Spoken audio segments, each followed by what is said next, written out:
Ey cemaatler, ey Müslümanlar, ey hacı dädeli, ey hakıl zamanına, ılım zamanına yaşapda insaniyet ve Allah'dan utanmağı adamlar yadından çıkarıp barayan zamanına yaşap veren Türkmen oğullar.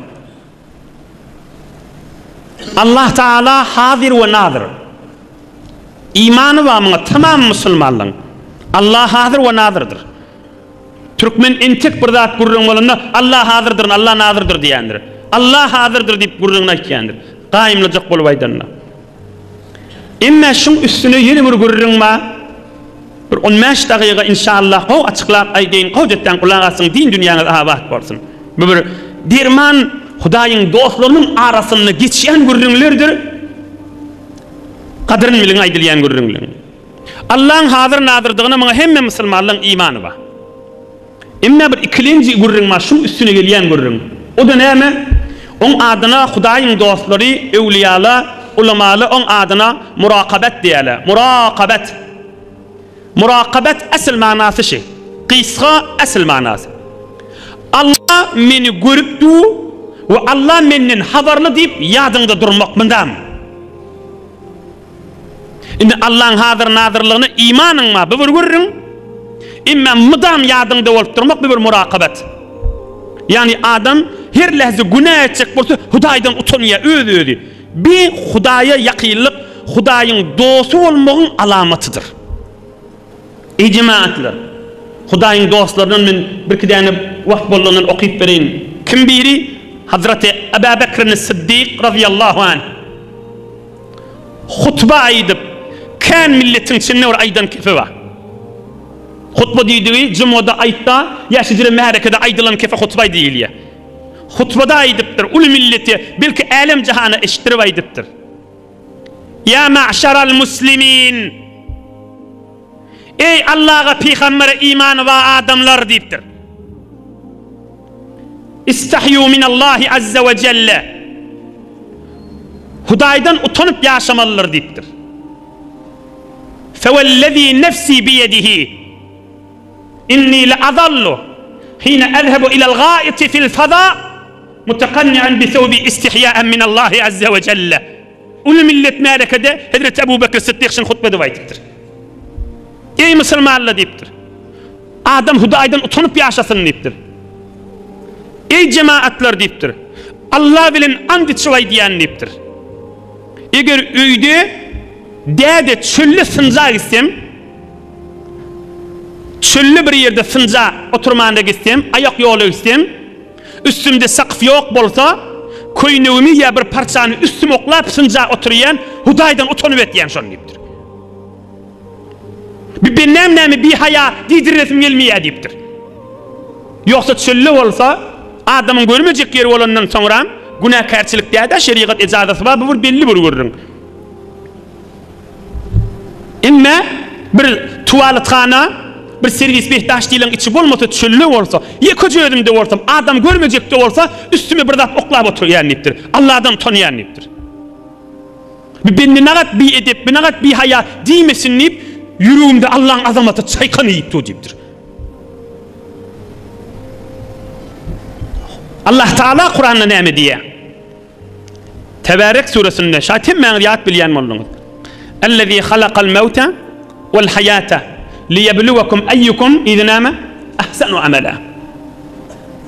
Hudaý bizden isteýär haýsy biriňiz ahsanu amala, gowrak amal etýäňiz. Ey cemaat, Hudaý bize aýtmandyr ha, haýsy biriňiz aksaru amala, kana amal etýäňiz diýmendir ha. Kana amal etmek muhim däl ha.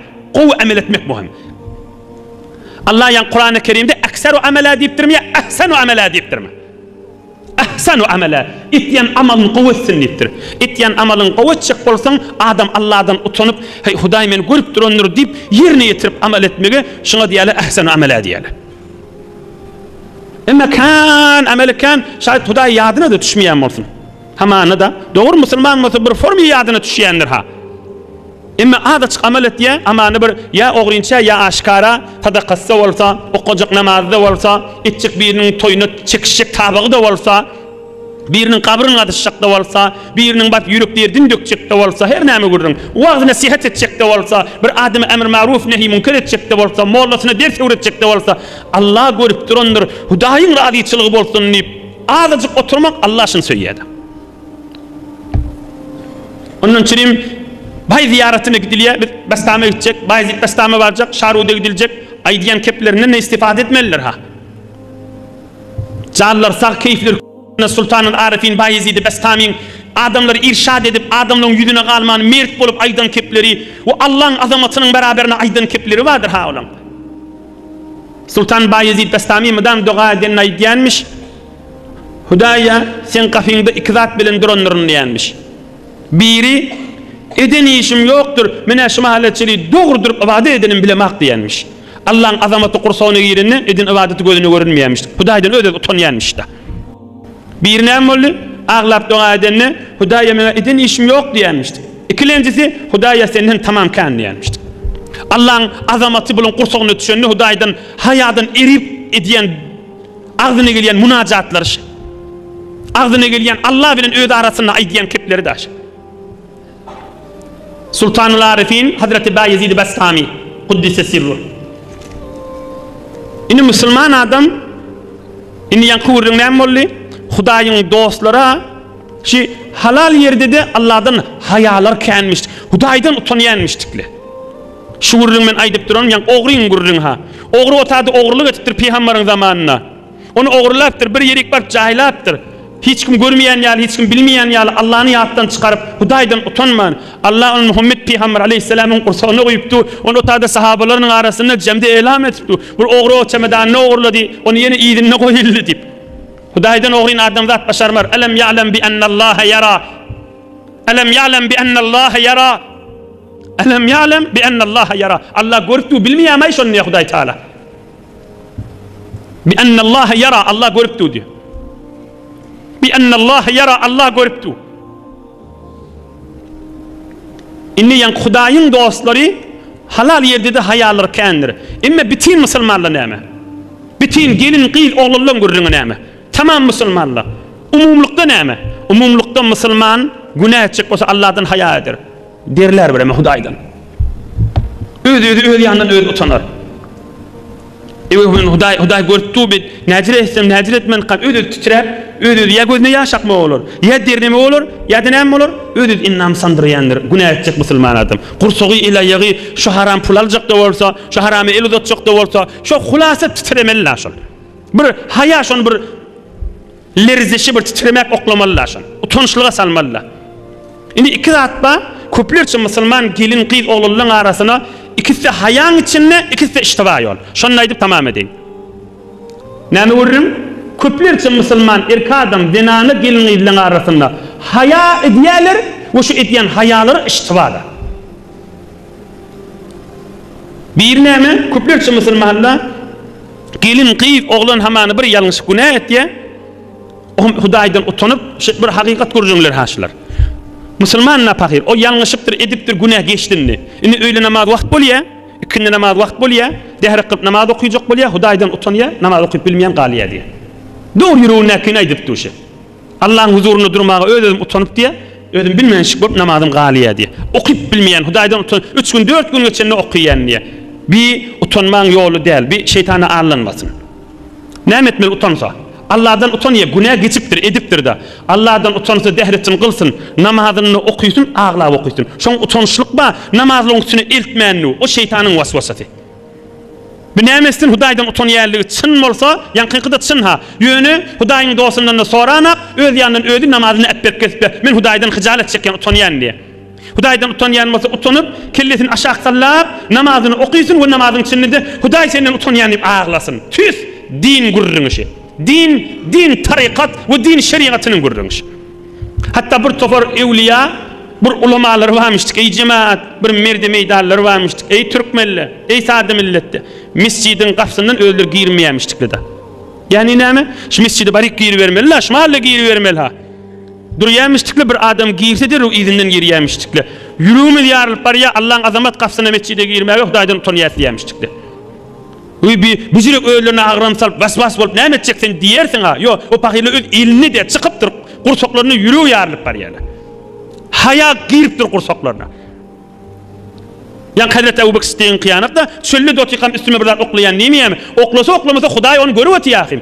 Ama Allah'ın huzurunu bir edip görünmeyecek bolup etiye. Yoksa şu üstüne zat oklasa da Huday şunu görüyor, üstüne oklamadı. Bir adam yalangats olsa Allah şunu görüyor, bir adam ilginmaşlı olsa Allah şunu görüyor. Avratını görüyor, özünü görüyor. Ama görürün şey Huday'ın huzurunu bir edip görünmeyecek boluyor. Huday'ın bir edipli bendesi olup yaşayacak boluyor. Men görüründen kendi çıkmayın, deslahkı Müslümanlığın iştibası neymi?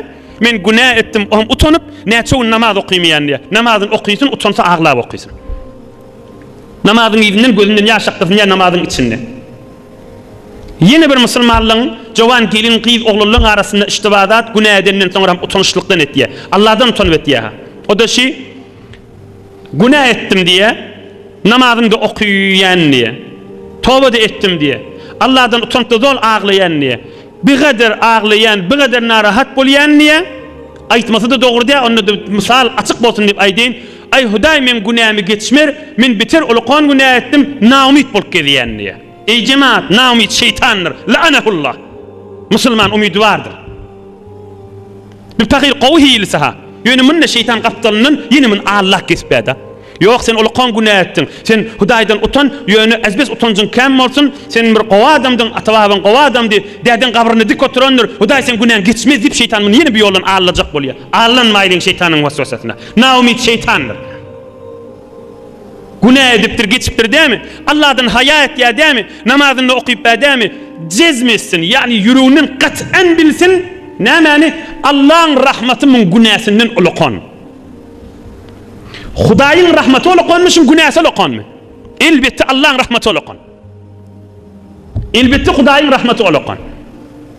Yine ben günah ettim, inni şu günah edenim meri, hem zattan yadaptırın, hem zattan bizar, mıdam ağlak gelişim, men hükmen cehenneme girerim, Huday men günahımı geçmez deyip men hayadan kırılıp var yani, bir iştiba bir. Haya utanmak doğru olacak olsa şeriata muvafık hili olmalıdır. Din, Kur'an'a kök geleyen hili olmalıdır. Neyinki özünden bir haya becerip, öz killen bir zat etmeli olsun.